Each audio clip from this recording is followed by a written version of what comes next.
লকডাউনের প্রথম ফেজ পেরিয়ে আমরা দ্বিতীয় ফেজে আছি। স্বভাবতই এই দ্বিতীয় ফেজে যে সমস্যাগুলো, করোনার সাথে সাথে যে সমস্যাগুলো আমাদের সামনে দেখা দিচ্ছে, সেটা হচ্ছে খাদ্যের সংকট কি দেখা দেবে? দিন আনা দিন খাওয়া চালচুলোহীন মানুষগুলোর কি হবে? তো এই মুহূর্তে আমরা জেনে নেব বর্ধমান জেলার, পূর্ব বর্ধমান জেলার ছবিটা কি দ্বিতীয় ফেজে। সরাসরি টেলিফোনে পেয়ে গেছি পূর্ব বর্ধমানের বিধায়ক ও মন্ত্রী স্বপন দেবনাথকে। স্বপনবাবু, বাংলা 7 দিন টিভি চ্যানেলে আপনাকে স্বাগত। হ্যাঁ, নমস্কার। একটু জানতে চাইবো, একটু জানতে চাইবো এই মুহূর্তে আপনি যে এলাকার বিধায়ক, সেই পূর্ব বর্ধমান এবং পূর্ব বর্ধমান জেলার কি ছবিটা কি? আপনার চোখে ছবিটা কি? দিন আনা দিন খাওয়া মানুষগুলো। পূর্ব বর্ধমান জেলার ছবিটা একটাই, বাংলার মুখ্যমন্ত্রী শ্রদ্ধা মমতা বন্দ্যোপাধ্যায় তিনি যেভাবে এই করোনা ভাইরাসের সম্পর্কে মানুষকে সতর্ক করেছেন, সেটাও আমরাও প্রত্যেকটা বিধানসভায় সেই সতর্ক করছি। 2 কেজি চাল যেটা গরিব মানুষ পেত তাদের ফ্রি করে দিয়েছেন, 13 কেজি চালও মানুষ নিচ্ছে। এছাড়াও যে অভাবী যারা মানুষ, তাদেরকেও এমএলএরা কিংবা আমরা সক্রিয়ভাবে অংশ নিচ্ছি প্রত্যেকটা জায়গাতে।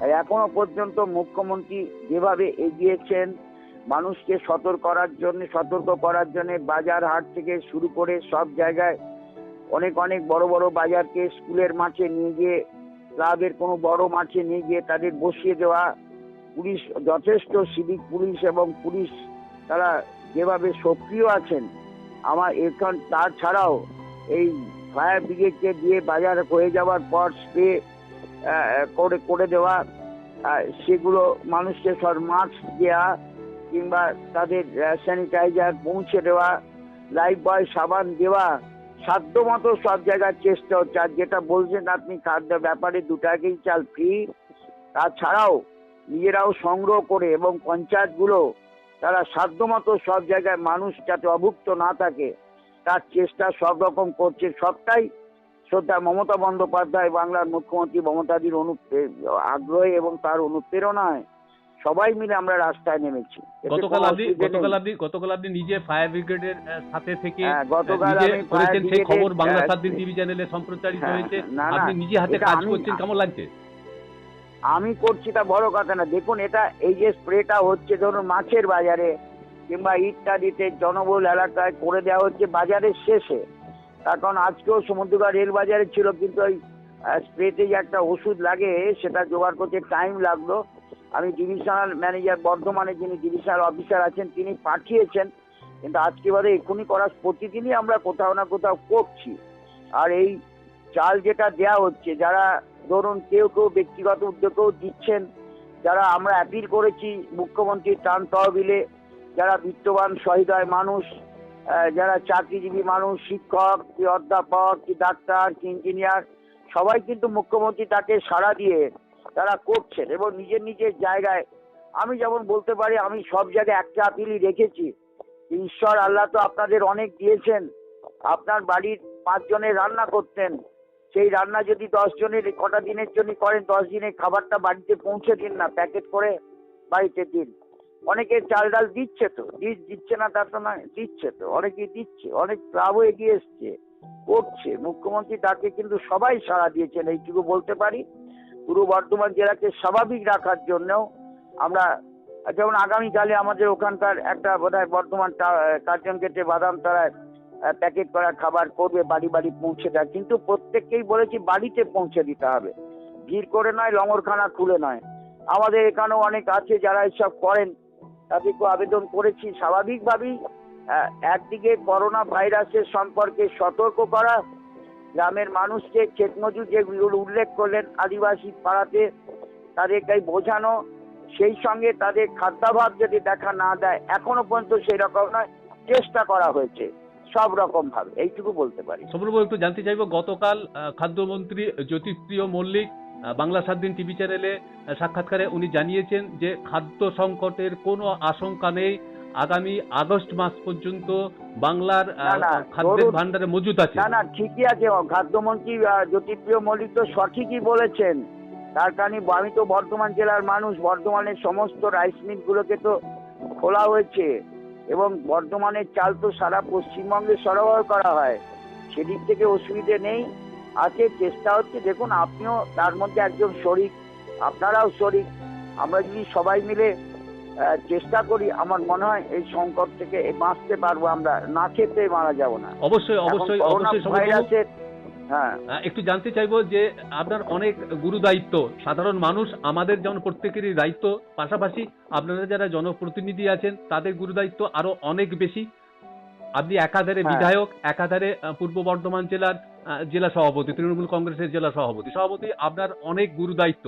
এই পূর্ব বর্ধমান জেলা জুড়ে কোথাও কি অভুক্ত মানুষ এই লকডাউনে রয়ে যাচ্ছে, এরকম ছবি কি আপনার শুনুন, এই মুহূর্তে কোথাও নেই। কেউ যদি বলে, আমি মনে করি কোথাও নেই। আমরা প্রতিটি পাড়াতে, প্রতিটা বুথে, প্রতিটা অঞ্চলে, গ্রাম পঞ্চায়েতকে সমস্ত দায়িত্ব দেওয়া হয়েছে। দায়িত্ব না, ঝাঁপিয়ে পড়তে বলা হয়েছে পঞ্চায়েতে। অতএব এই মুহূর্তে এরকম কোনো সংকটের খবর আমাদের জানা নেই। এবং শুধু তাই, আপনি জেনে রেখেছেন যেভাবে অ্যাম্বুলেন্স পরিষেবা দেওয়া হচ্ছে, এরই মধ্যে যাদের হয়তো পিঠে এক্ষুনি একটা লিয়াকত আলী মল্লিক অনাময় থেকে বর্ধমানে গেছে, তার অ্যারেঞ্জ করছি অ্যাম্বুলেন্স। আমার কেন্দ্রে 6খানা অ্যাম্বুলেন্স ঘুরছে। বা কাউকে শক্তিনগর পাঠাতে হচ্ছে, বর্ধমান মেডিকেল কলেজ পাঠাতে হচ্ছে, কলকাতা পিজিতে পাঠাতে হচ্ছে। ওই দিক থেকেও আমরা সজাগ আছি। সভাপতি সমরবাবু, একদিকে আপনি বিধায়ক, একদিকে আপনি একটা পূর্ব বর্ধমান জেলা তৃণমূল কংগ্রেসের সভাপতি, আবার আপনি মন্ত্রী, বাংলার মন্ত্রী, আপামর বাংলার মানুষের মন্ত্রী। আপনি, আপনার দায়িত্ব অনেক বেশি। কাজে দায়িত্ব না, এটা আমাদের মুখ্যমন্ত্রীর উৎসাহ অনুপ্রেরণা। তিনি যে দায়িত্ব দিয়েছেন, মুখ্যমন্ত্রী একাই তো সামাল দিয়ে দিচ্ছেন। তার একদম সামান্য সৈনিক হিসেবে আমার যেটুকু করার আমরা করছি সবাই মিলে। আমি মন্ত্রী হিসেবে আপনি যে দপ্তরে দায়িত্বপ্রাপ্ত আছেন, সেই দপ্তর কতটা সামলাতে পারছেন, মানে ঠিকঠাক কাজ করছেন? আমি ব্যাপার হচ্ছে, এই তো ধরুন, এই প্রাণী যে চিকিৎসা কেন্দ্রগুলোকেও সচল রাখার কথা বলা হয়েছে। গতকাল একজন বলেছেন বেলগাছি, আর সেটা ভিসিকে বলে খোলার চেষ্টা হচ্ছে। সেগুলোকেও রাখছি, তাদেরও খাবার, সেগুলো নজর রাখছি। আমাদের দপ্তরে আধিকারিকরাও কাজ করছেন সবাই। ধন্যবাদ। আমাদের মাস্ক তৈরি করবার জন্য আমাদের মঞ্জুষাও কাজ করছেন। তারা বসে প্রতিনিয়ত মাস্ক বানিয়ে যাচ্ছেন। পিপিই, প্রাইভেট প্রোটেকশন ইকুইপমেন্ট, সেটাও তৈরি হচ্ছে। পার ডে 10,000 চেষ্টা হচ্ছে। তো মুখ্যমন্ত্রী আসলে মমতাদি পথ দেখাচ্ছেন, তার কথাই চলছে। তিনি আমাদের উৎসাহদাত্রী, প্রেরণাদাত্রী, তিনি আমাদের সব। তিনি যা বলছেন তাই করার চেষ্টা করছি, এইটুকু ভাই। সকাল থেকে চোখে ঘুম না আসা পর্যন্ত নিরলস আপনার চলে যাচ্ছে, মানুষের পিছনে ছুটে যেতে হচ্ছে, মানুষের পাশে থাকতে হচ্ছে। আপনি মন্ত্রী স্বপন দেবনাথ বাদ দিয়ে আপনি ব্যক্তি স্বপন দেবনাথ কেমন আছেন বলুন? ব্যক্তি স্বপন দেবনাথ, দেখুন আমি মনে করি আমার বয়স তো 68 আপ আছে। আমি সুগারেরও পেশেন্ট। কিন্তু আমি তো ক্যাম্প অফিস সারা জীবন তো পার্টি অফিসই কাটালাম। এখনো তো পার্টি অফিসে বারান্দাতে খটিয়া নিয়ে শুয়ে থাকছি, খবর নিচ্ছি কে কোথায় আছেন। অর্থাৎ আমার মনে হচ্ছে আমার এটা করা উচিত। আমি নিজে বাঁচবো আর অপরে মরবে, তা হতে পারে? তাই নিজে, আমার মনে হয় যে অপরকে বাঁচাতে হবে আমাদের সবাইকে। একদম শেষ প্রশ্ন সমরবাবুকে জানতে চাইবো, দেশের প্রধানমন্ত্রী গত 3রা এপ্রিল বলেছিলেন যে আজকে 5 তারিখ 5ই এপ্রিল রাত 9টায় 9 মিনিটের জন্য বাড়ির আলো অফ করে মোমবাতি জ্বালিয়ে, টর্চ জ্বালিয়ে যে বার্তা দিয়েছেন, সে সম্বন্ধে আপনি কি বলবেন? দেখুন, এই অন্ধকার, লোকে তো অন্ধকার থেকে আলোয় যায়, আলো থেকে অন্ধকারে আসার কোনো মানে হয় বলে মনে করি না। এটা এখন এক এক জন এক এক করতে পারে। আলো টালো নিবানো টিবানো এগুলো চটকদারি কথা ছাড়া কিছু মনে হয় না, এতে কেউ করবে না। ধন্যবাদ স্বপন বাবু, এতক্ষণ সরাসরি আমার সাথে টেলিফোনে ছিলেন পূর্ব বর্ধমান জেলা তৃণমূল কংগ্রেসের সভাপতি, পূর্ব বর্ধমানের বিধায়ক এবং মন্ত্রী স্বপন দেবনাথ। ওনার কথাতেই আমরা জানতে পারলাম উনি শারীরিক দিক দিয়ে সুগারের পেশেন্ট, বয়স 60 ঊর্ধ্ব, তা সত্ত্বেও তিনি পার্টি অফিসে ক্যাম্প খাটে শুয়ে, ক্যাম্প খাটে বসে প্রতিনিয়ত চেষ্টা করছেন জীবনের ঝুঁকি নিয়ে সাধারণ বাংলার মানুষরা যাতে ভালো থাকে, ঠিক থাকে এবং মারণ করোনাকে যাতে আমরা সম্মিলিতভাবে ঐক্যবদ্ধ শক্তি দিয়ে প্রতিহত করতে পারি, সেই লক্ষ্যে তিনি ছুটে চলেছেন এবং সবাইকে সেই অঙ্গীকারে অঙ্গীবদ্ধ করার কাজে লিপ্ত আছেন। ধন্যবাদ স্বপন বাবু। ধন্যবাদ।